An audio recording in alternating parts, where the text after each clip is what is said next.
Okay, so this is a video review of the Transformers Power of the Primes Deluxe Class Dreadwind and Darkwing. Although due to copyright reasons he's now Blackwing.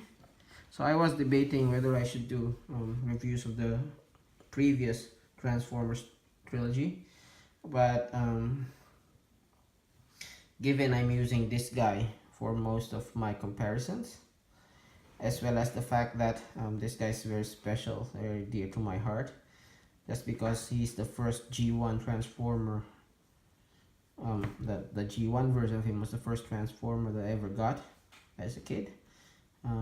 I thought I'd do a review of at least these two, and then we'll see if I want to proceed with the rest of the previous trilogy figures that I have. But anyway, going through each of them, let me stand these guys up.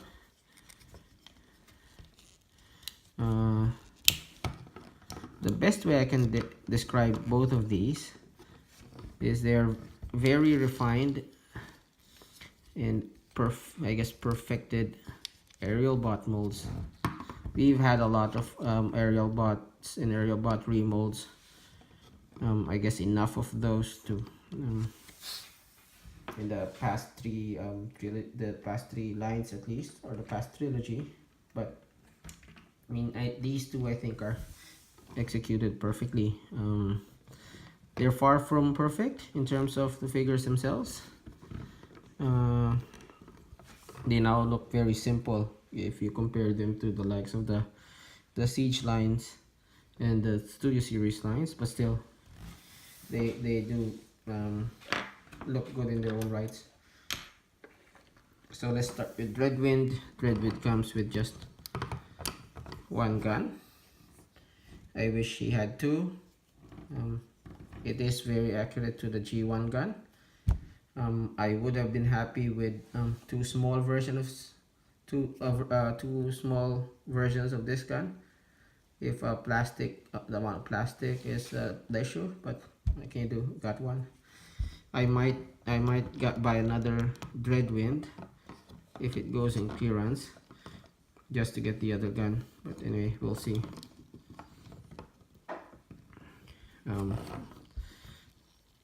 Darkwing comes with two of these guns, which are smaller, but again, I don't mind as long as they're two, and they are fairly basic G1 guns as well. The other gun I'm using for Dreadwind is actually you've seen this before. It's actually a cover of his prime armor.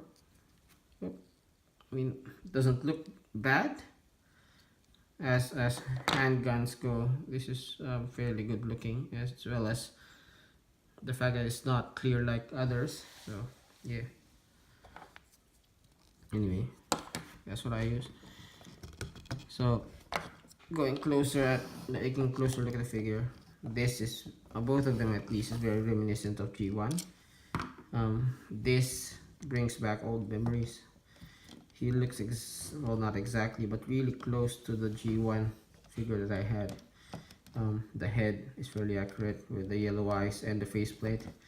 These shoulder pylons. The colors on the arms are there as well.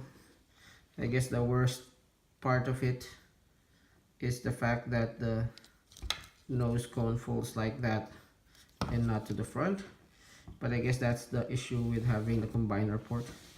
It has a really tiny Decepticon logo there,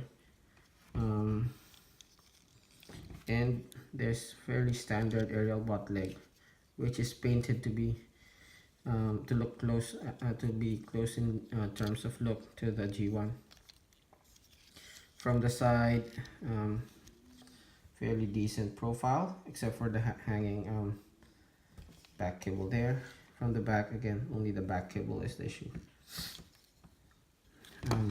Another thing is the wings are there. In the G1, they're supposed to be there, but from the front, it doesn't really matter that much. You can fold it at the back if you wanted. doesn't really matter that much. For Blackwing, again, fairly close to the G1. Stark difference with Dreadwind. So where Dreadwind had exposed eyes and the faceplate, this guy has a exposed mouth and visor. Purple wings, fairly accurate to the G1.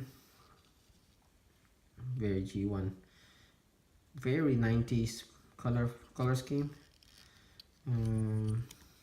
Blue arms.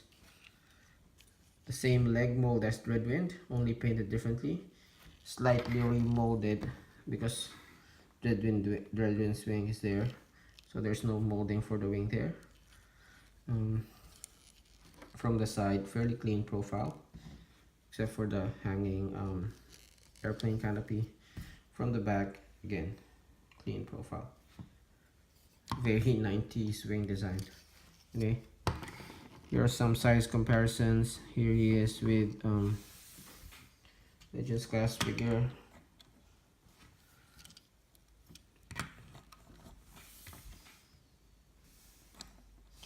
Here he is with Voyager, Inferno,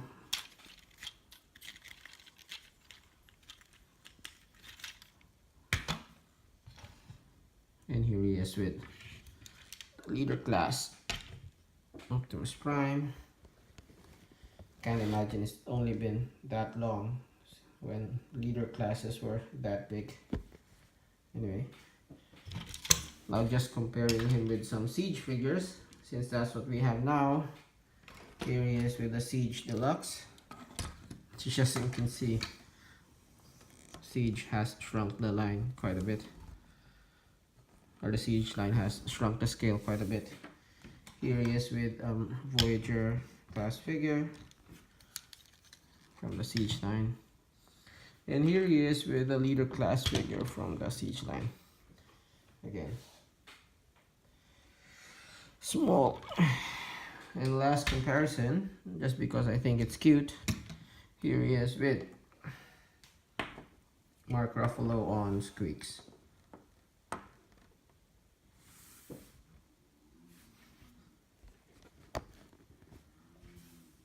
Whee! Okay.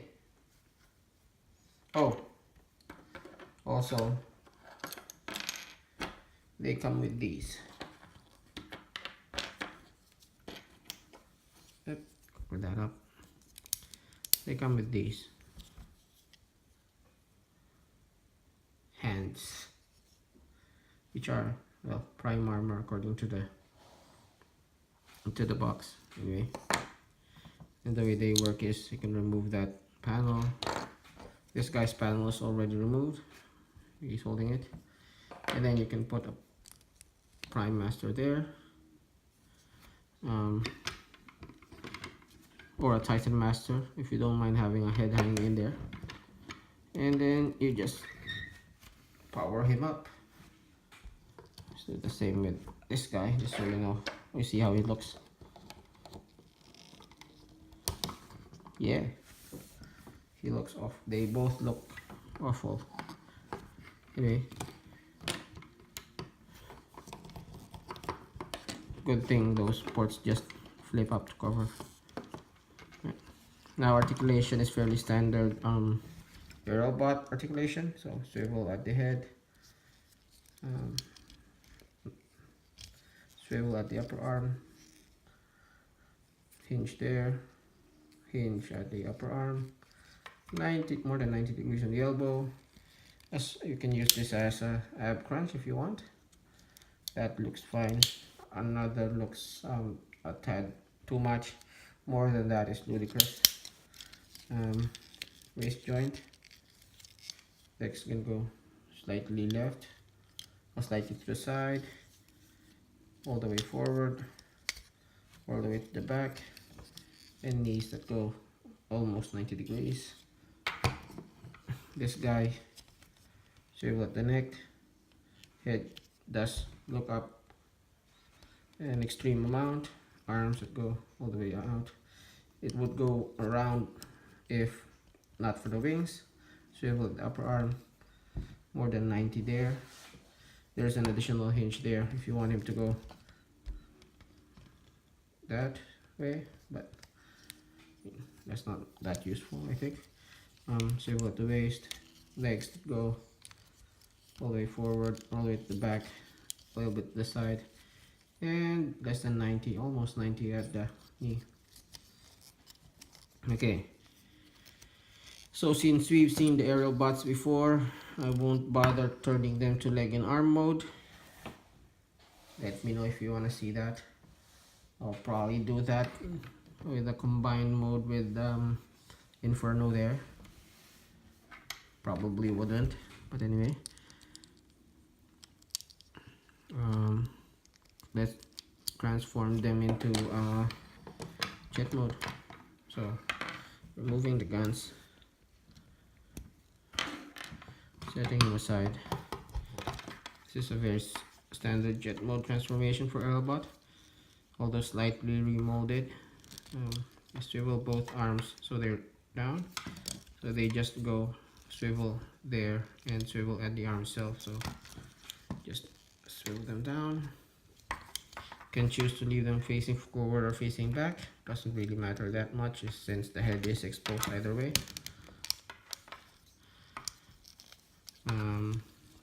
Standard aerial bot accordion this forward. This is unique to him. Fold the wing there, accordion this forward, and then you just peg that peg to that hole.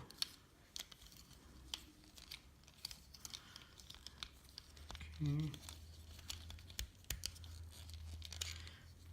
That's it. And then these legs peg together there. And then lastly, you fold the wings down. Before we look at him, let's transform and Darkwing. Again, remove the guns.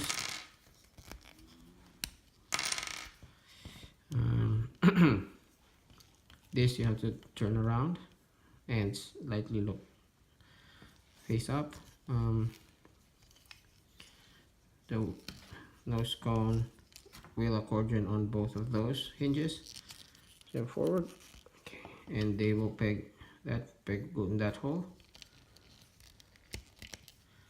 and rest the head there. The head doesn't rest at all, and you do. Then you accordion the legs in. They peg on the same peg as Dreadwind. Oops, sorry. So peg them together. Put two pegs actually, there and there, and then close this up. Tail fin. Accordion the hands up down and peg them on the leg, and wings are there. There you go. That's Dreadwind and Darkwing in their jet modes. Again, fairly reminiscent and fairly accurate to the G1. What can I say? I mean, they are as close to the G1 jets as you can have, I think. Let's take a close look at both of them. Look at that. This is definitely Dreadwind. So while the robot mode takes its liberties when it comes to the nose cone and everything, the jet mode is definitely Dreadwind. Up to the color, the canopy, the nose, even the wing design, that's all G1. He does look like he has a folded robot underneath, but that's what the aerial bots are, and that's what the G1 looks like anyway. So I don't mind it. Transformation is a bit different, but yeah, you can take the gun and put it there, but since you only have one gun, it looks weird. If you want to be more G1 about it, you can put it in the hand, piece it out. Then again, there is a hole there, so just peg it there. Yep, this is what makes me want to have two. See, it's only one. Why only one? Okay, now to complete the Power Master look, fold the, oops, sorry, to complete the Power Master look, fold the fingers in, and then you can actually peg this back here. It is ginormous, but can you do? You can put a Prime Master there, or you can put the other gun there, which is good. I mean, that's how engines look like if they weren't that ginormous and not aerodynamic. Anyway, looking at Darkwing again, very G1. Can you say? What can I say? Again, folded up robot at the bottom, and the transformation of the G1 actually had this to the side. So fairly interesting. If you haven't seen it, look for a review of the G1 of Blackwing or Darkwing. Well worth the time. Yeah, look at that wing, very G1 wing design. Now he does have additional articulation in this mode where you can actually extend the wings. Yeah, quite cool. Again, you can put the guns on the forearms, there, and he benefits in having two, which is good for him, not so good for Dreadwind. And again, you can put the hand back, simulate the Power Master engine. Not too bad. Okay, so let me just pause here so we can show you some comparisons. So I won't go too overboard on the size comparisons, just because if you know the previous trilogy and how they scale, simple answer is they don't scale at all. So yeah, let's go through some figures just so you know how big they are, compared to the rest and whatever figures you have. There's a him with Scout class figure. Here he is with Siege Sideswipe. That might scale. That definitely doesn't scale. Definitely doesn't scale. And here he is with Voyager Inferno. Definitely doesn't scale. Here he is with G1 Bumblebee, the reissue one, and the Legends class Bumblebee from the movie line. So just me, or does this remind you of those Masterpiece 2 Bumblebee and Masterpiece 1 Bumblebee? I don't know. And lastly, just because I think they're cute, here is Squeaks and Mark Ruffalo. They don't scale at all. Okay, so last mode. Let's go for the combined Superjet mode, which you'll see is not super at all and barely combines. Okay.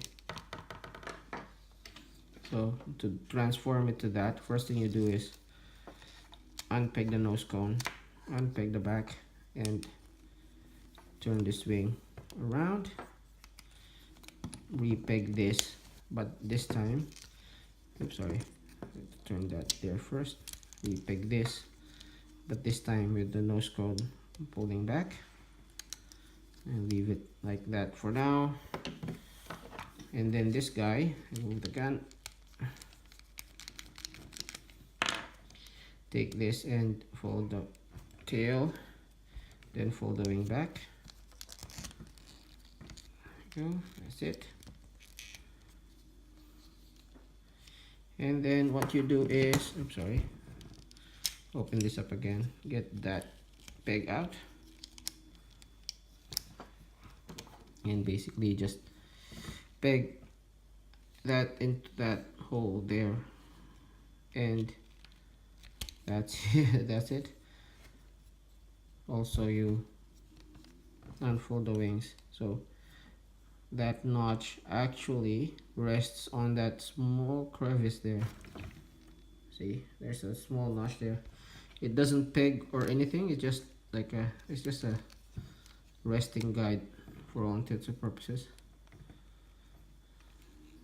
I mean, generally looks fine, but you know, that one peg there is not enough to support the figure. So if I let go, I mean, see, that's not how you fly a jet. Anyway.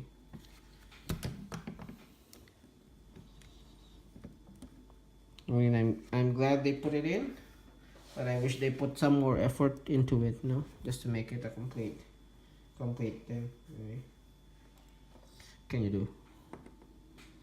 So, yeah, that's it. That's been a review on Transformers, Power of the Primes, Deluxe Class, Dreadwind, and Blackwing. Thanks for watching.